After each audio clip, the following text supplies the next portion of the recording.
նախ ուզում եմ շնորհակալություն հայտնել փոխվարչապետ Տիգրան Խաչատրյանին եւ այն թիմին, որը այս միջոցառումը կազմակերպելու համար ղեկավարել է պարոն Խաչատրյանը, կազմակերպելու համար այս աշխատաժողովը, որը կարծում եմ հաջող անցավ։ Ես սկզբից խոսում էի իմ բացման խոսքում մտածողության փոփոխության մասին եւ ես քննարկմանը ներկա լինելով եւ լսելով հաճույքով արձանագրեցի, որ մեր մտածողությունը արդեն իսկ փոխվում է եւ մեր մտածողությունը որոշակիորեն արդեն իսկ փոխվել է եւ իհարկե դա process է, որը կանգառ չունի, այսինքն անընդհատ պետք է տեղի ունենա։ Մենք կարծես թե սովորում ենք նաեւ կառավարություն մասնավոր հատված խոսել այլ ոճով, քան սովորաբար ընդունված է, խոսել այլ ձևաչափերով եւ շատ կարեւոր է նաեւ, որ ըստ էության շատ հարցերում արձանագրվեց ընդհանուր ըմբռնումը եւ ինչպես ճիշտ դիտարկում արվեց նույն ուղղությամբ նայելը, որը շատ կարեւոր է ընդհանրապես երկրի պետական շահի, ինչպես արդեն առիթ ունեցա նկատելու, տնտեսական զարգացման օրակարգը սպասարկելու համար եւ այս առումով իհարկե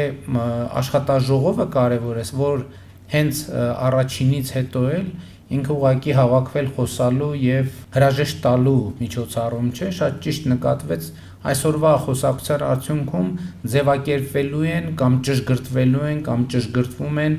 կառավարության աշխատանքի առաջիկա օրակարգերը, այն թեմաները, որոնց վրա մենք պետք է աշխատենք, մասնավորապես ներդրումային միջավայրի տնտեսական քաղաքականությունների, տնտեսական որոշումների կայացման առումով եւ նաեւ ինչպես արդեն առիթ ունեցա նշելու նոր տնտեսական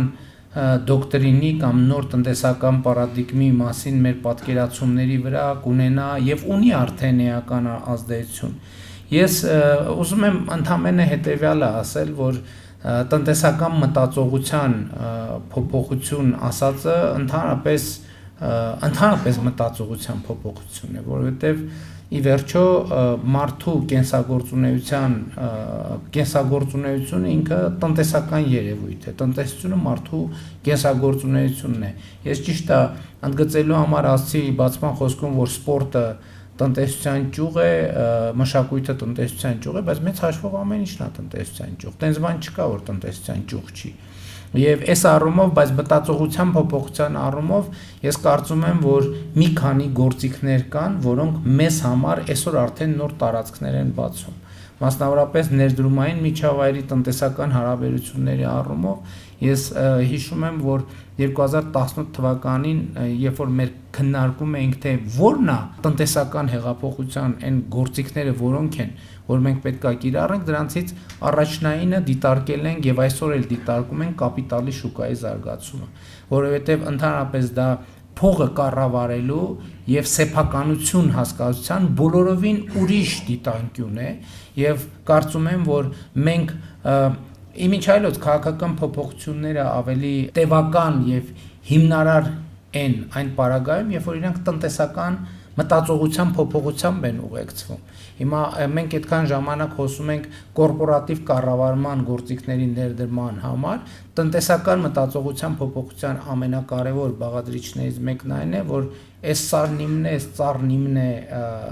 մտածողությունը բիզնեսում ընդհանրապես վերափոխվի։ Դրա համար շատ կարևոր է, որ կապիտալի շուկան զարգանա, որպեսզի մարդիկ հասկանան, որ համագործակցելը ավելի մեծ շահույթներ եւ եկամուտներ է բերում, քան ցանկապատներ քաշելը եւ այդ ցանկապատների հետևում խրամատավորվելը։ Եվ ճիշտն ասած, ինձ համար այսօրվա ամենակարևոր արձանագրումներից մեկը այն էր, որ մենք կապիտալի շուկայում այնուամենայնիվ ունենք զարգացումներ։ Ես օրինակ ուրախ եմ մի կողմից, բայց ես գիտեմ, որ պետք է այս կետում մենք ավելին ունենայինք, բայց ավելին ինչի չունենք, որովհետեւ կարգավորումների հետ մտածողություն, կարգավորումը փոխելը հեշտ է, մտածողություն փոխելն է դժվար։ Եվ այս առումով նաև հարկերի հետ կապված կուլտուրան հարկի ընկալումը շատ կարևոր է, որ փոփոխություն տեղի ունենա։ Դրա հետ կապված եմ ես շատ ուրախ, ես տեսնում եմ, որ այդ փոփոխությունը տեղի է ունենում։ Իհարկե այդ փոփոխությունը տեղի ունենում նաև զուգընթաց այն բանին, երբ որ մարդը տեսնում է, որ իր վճարած հարկը եկավ վերադարձավ իր ոտքի տակ, ցեխը դարձավ ասֆալտ, մութը դարձավ լույս, ավերակ դպրոցը դարձավ նոր դպրոց եւ այլն եւ այդպես շարունակ, եւ այստեղ էլ մենք պետք է շարունակաբար գործիքը պետք է լինի հետևողականությունը։ Հարկային քաղաքականության հետ կապված մենք շատ մտքեր ենք քննարկում, ընդհանուր կա միտք, որ մենք փորձագիտական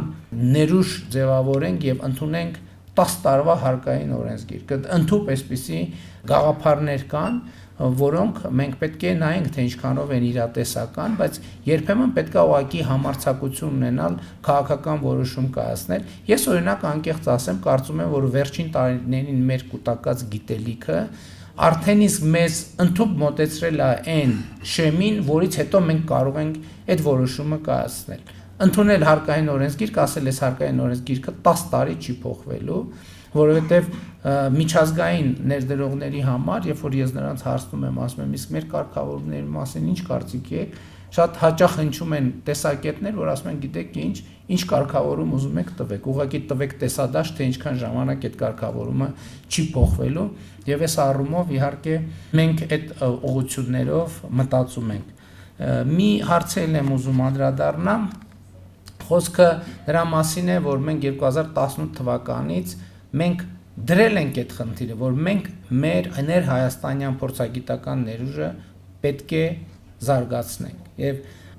նաեւ այն ժամանակ մենք խնդիրը ձևակերպում ենք, որ մեր բուհերը, մեր գիտահետազոտական ինստիտուտները պետք է մաքսիմալ ներգրավվածություն ունեն որոշումների կայացմանը։ Այսօր խոսվեց ոլորտային միությունների մասին եւ դա նույնպես մեզ համար լավ եւ հետաքրքիր ուղղություն է եւ խոսվեց նաեւ գիտության եւ տեխնոլոգիաների զարգացման խորհրդի մասին։ Մենք այնտեղ մի շատ հետաքրքիր մոդել ներդրեցինք, երբ որ խոսք էր գնում նրա մասին, որ երբեմն կառավարությունը չունի գործիքներ եւ մասնագիտական կամ ներուժ կամ ժամանակ մասնավոր հատվածի տված գաղափարները հասկանալու, ընկալելու, մշակելու եւ արձագանքելու համար այնտեղ գաղափար առաջացավ, որը արդեն իրականություն է։ Մենք առաջարկեցինք, ասացինք, որպեսզի չստացվի, որ կառավարությունը ֆինանսավորում է մի բան, որի արդյունքը ինքը լավ չի պատկերացնում, եկեք ստեղծենք հիմնադրամ, մասնավորը ինչքան կներդրի, նույնքան էլ կներդրի կառավարությունը, եւ որի նպատակն է եղած գաղափարները, քաղաքականությունների մշակմանը մասնավոր հատվածին ներգրավելը, եւ այդ խորհրդում արդեն իսկ դա իրողություն է, իհարկե արդյունքները դեռ պետք է սպասենք, որ տեսնենք, բայց ես ուզում եմ նաեւ ասել, որ մյուս ուղղություններով գուցե քննարկենք հնարավոր է այդպիսի տարբերակ։ Նույն ոլորտային ուղղությունն է, փոքր եւ միջին բիզնեսը։ Մեզ պետք են think tank-ներ, որոնք ունենան Ես օրինակ այդ գաղափարը կառաջարկեմ։ Եկեք ստեղծենք մարմին, որովհետև տեսեք ՓՄԶ հիմնադրամ եւ այլն, իրանք իրենց դերը կատարել են։ Բայց ես տպավորություն չունեմ, որ այդ կարգի մարմինները իրենք գործնականում աշխատում են, որովհետև իրենք չէ, բայց ուրիշ ֆունկցիա, բայց այդ ֆունկցիայի արդյունքները ինձ համար այդքան էլ տեսանելի չէ։ Ես ուրիշ բան կառաջարկեմ, նույն մոդել եկեք փորձենք կիրառել այդտեղ։ Ձևավորենք think tank կամ խորհրդատվական կամ իրավունքների պաշտպանության մի մարմին, ոլորտը ինչքան փող ներդնի, այնքան փող ներդնի կառավարությունը, թող վարձեն մասնագետներ եւ այդ օմբուդսմենի դերը կարող է ինքը կատարի։ Որպեսզի մենք տեսեք, որովհետև ինչի մասին խոսում ենք հաշտարարության մասին, առաջ ես ընդհանրապես լավատես չեմ այն բոլոր գործիքների եւ իդեաների նկատմամբ, մենք էլ մի հարցարնում ասում են, դե եկեք մի հատ նախարարություն ստեղծենք։ Եկեք հաստիկները ավելացնենք, ինչը որոշ դեպքերում իհարկե հասկանալի է։ Հիմա հաշտարարություն ենք անում, ասում ենք դե Երևանում մի հատա, մարզերում մի հատա, կառավարության ներկայացուցիչն ասում է դե այդքան հաստիկ պիտի բացենք եւ այլն, կարող է տեղել կարան գնանք նույն ճանապարհով, որովհետեւ այդ պետքա գործատուներին, այդ պետքա աշխատողներին, այդ պետքա կառավարությանը։ Եկեք այդ կարող է համաֆինանսավորում պետքա տեղի ունենա, կարող է մենք ասենք մասնավոր հատված էս պետքա քեզ, որ դատարաններում այդքան ոչ թե գնաք կոնֆլիկտի, այլ կոմպրոմիսի ճանապարհով։ Ինչքան դուք դնեք գումար ֆոնդ ստեղծեք, ել չեմ ասում, եթե պարզվի, որ այնքան գումար է ստեղծվում, որ էնդաումենտի տրամաբանությամբ հնարավոր է ալնում ինչ-որ բան անել, որ այդ փողը դնել այդտեղ որ տոկոսներով անընդհատ ֆինանսավորում։ Այնքան կառավարությունը դնի։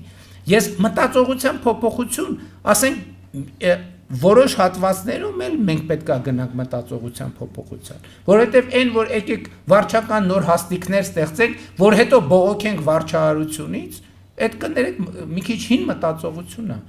Եկեք ուրիշ կառույցներ ստեղծենք, որոնք վարչահարության չգան կառավարությանը բողոքեն, որովհետև ուզում եք մասնակցային, շատ լավ մասնակցեք։ Մասնակցելը նաև ներդրում է։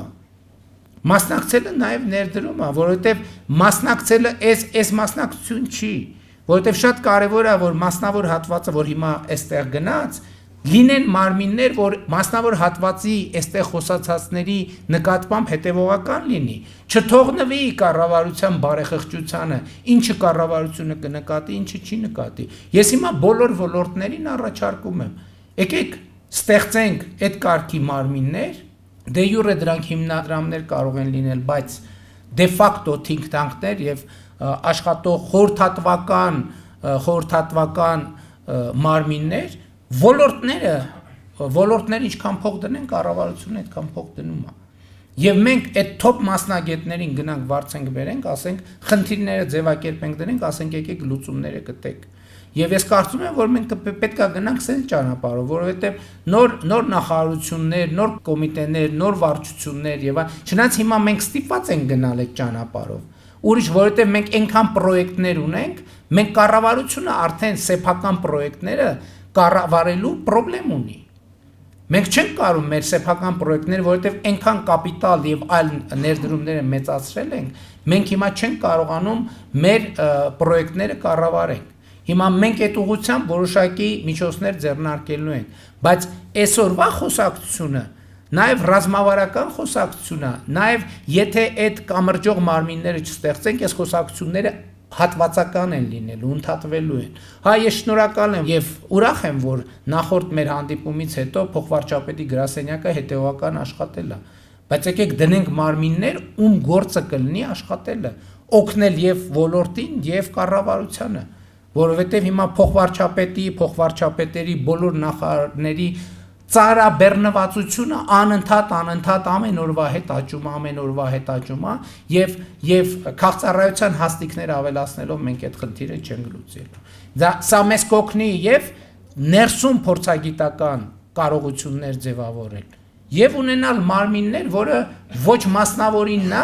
ոչ պետականինն է, որը գալիս է երկուսից էլ սնվում է հավասարաբար եւ բալանսավորված, բալանսենք ուզում դրանից ավելի լավ բալանս գոյություն ունենալ չի կարող։ Շատ կարևոր է նաև, որ մենք չկղզիանանք աշխարհից։ Շատ ճիշտ նկատվեց։ Օրինակ ակադեմիական քաղաքը, ես մի քանի անգամ ասել եմ, ես համոզված եմ, որ ակադեմիական քաղաքը որպես նախագիծ իրականանալու է ու հաջողելու է։ Ես ընդհանրապես ոչ մի կասկած չունեմ, բայց դա միայն մի բանի շնորհիվ, որ ընդամենը պատահական մենք դուրս ենք եկել գերմանական մի ընկերության վրա, ով մասնագիտացած է այդ գործի վրա։ Ընդ որում կներեք, գիտեմ հոգնել եք, ես ուզում եմ պատմությունը պատմեմ ոնց է եղել։ Մենք Մյունխենում էինք եւ գաղափար առաջացավ երեկոյան գնալ համերգի։ Կնոջս հետ էի եւ Աննան առաջարկեց գնանք մի համերգի, նայեցինք ինչ որտեղ մի հատ համերգ կա։ Մեր արողակարգի ծառայությունը գնաց, եկավ, ասեց, գիտեք ինչ, պարոն վարչապետ, այդ համերգը այդտեղը պատշաճ չի, որ վարչապետը գնա եւ այլն, եկեք խնդրում եմ խուսափենք։ Բան ասենք, այդ ինչ տեղ պետք է լինի, որ ամոթ ըլնի գնալ վարչապետի համար պատշաճ չի։ Գնացինք, պարզվեց նախորդ դարի բանի աղյուսի գործարանը, որը վերափոխվել է համերգասրահի։ Ես որ մտա, նախ այդ աղյուսի գործարան մտա, տեսա աղյուսի գործարանն է, իրոք ասի, բայց իսկականից այս աղյուսի գործարանում որտեղ է համերգ լինելու։ Հետո մտանք մի համերգասրահ, որ ես մտա այդ համերգասրահ, ուղղակի ապշել էի։ ապշել էի այդ համերգասրահի վրա եւ մենք մտածում ենք տանջվում ենք ակադեմիական քաղաքի վրա, տանջվում ենք, ուղակի տառապում ենք եւ ես ասացի ով է այս ճարտարապետական ինչ ընկերություն, ով է արել սա եւ մեր դեսպանատոնը կազմակերպեց հանդիպում այդ ընկերության ներկայացուցիչների հետ եւ ես իրանց մեր խնդիրը բացատրեցի եւ իրանք այդ խնդիրը լուծում են միջև հիմա լուծում են այն աստիճան որ իրանք ամեն իրանց այդ հանդիպումից հետո ակադեմիական քաղաքը ինձ համար դառնում է շատ կոնկրետ, շատ շոշափելի բան, որը ուղղակի տարբերակ չունի իրականանալու։ Հասկանում եք, խնդիրն այն չի իրականանա թե չէ։ Խնդիրն այն է, որ դա դրված է այսօր արդեն մի ռելսի վրա, որը ինքն էլ որ ուզենա իրականանա, չի կարա իրականանա։ Ստեղ է խնդիրը։ Հաջորդը, որ ուզում եմ ասեմ, հաջորդ օրինակը թվայնացումը։ Ես 2018 թվականից անընդհատ իմանալով թե դա ինչ կարևոր է, հայաստանյան տասնյակ մասնագետների հետ խոսել եմ, ասել եմ լսեք, ես չեմ հասկանում դա ինչ է, բացատրեք թվայնացումը ինչ է։ Ժամեր եմ անցկացրել, ժամեր, բացատրություններ, ես չեմ հասկացել։ Ի վերջո եկել է գաղափար, ասվել է, գիտեք ինչ, Էստոնիան արել է եւ կարող են դեղից մարդ կանչենք։ Բացատրի ինչա թվայնացումը եւ ոնց է արվում։ Հրավիրել ենք մասնագետին, մի ժամ խոսել այդ մարդը, ասել եմ ես հասկացա թե ինչա թվայնացումը, որովհետեւ ինքը կոնկրետ ասեց թե ինչա թվայնացումը։ Ես տենց մի օրինակ էլ ունեի, նախորդ օրը մենք քննարկում ենք Հյուսիս-Հարավի հետ կապված մի հարց եւ ֆրանսիական ընկերության ներգրավման հնարավորությունը եւ տարածքային կառավարման եւ ենթակառուցվածքների նախարարի տեղակալով երևի մի 10 տարուց ավելի 15 գուցե Հյուսիս-Հարավ նախագծի մեջ է մի նախադասություն ասեց ինքը չգիտեմ ֆիքսեց այդ նախադասությունը թե չֆիքսեց բայց ասեց այդ ֆրանսիական ընկերության հետ կա մենք թունելի մասին էինք խոսում ու ինքը ասեց որ իրանք էլ ստանդարտ ասում է այս 3 ամիս որ ես բան էի արել 3 ամիս շփվեցի այդ ընկերության հետ ես վերջին 10 տարում այդքան ճանապարհաշինարարության մասին բան չէի սովորել ինչքան այդ 3 ամսվա ընթացքում այդ ընկերության հետ ես նկատի ունեմ ինչի համար եմ սա ասում ես ասում եմ որ մենք պետքա այո անընդհատ սովորելու այդ մղումը, այդ մտածողության փոփոխության շատ կարևոր բաղադրիչ է եւ մենք պետք է շարունակենք դա անել, բայց իմ ասած առաջի ու երկրորդ հատվածը իրար չի հակասում, որովհետեւ այդ նույն եթե պարզվի հիմա այս գաղափարը իրագործում ենք, այդ նույն հիմնադրամը կամ այդ համատեղ ձեռնարկությունը կարա նաեւ այդ դրսից հրավիրի, բայց կարևորը դրսի մասնագետների ես որ 18 թվին ֆիքսել եմ ամենակարևոր խնդիրն ինչ է եղել որ իրանք եկել են գնացել գիտելիք չի մնացել այստեղ կամ շատ քիչ գիտելիք է մնացել այստեղ կարևորը որ ամեն մենք ռազմավարական խնդիրն է որ ամեն միջազգային փորձագետ երբ որ մտնում է այստեղ մենք այնպիսի մեխանիզմ ստեղծենք որ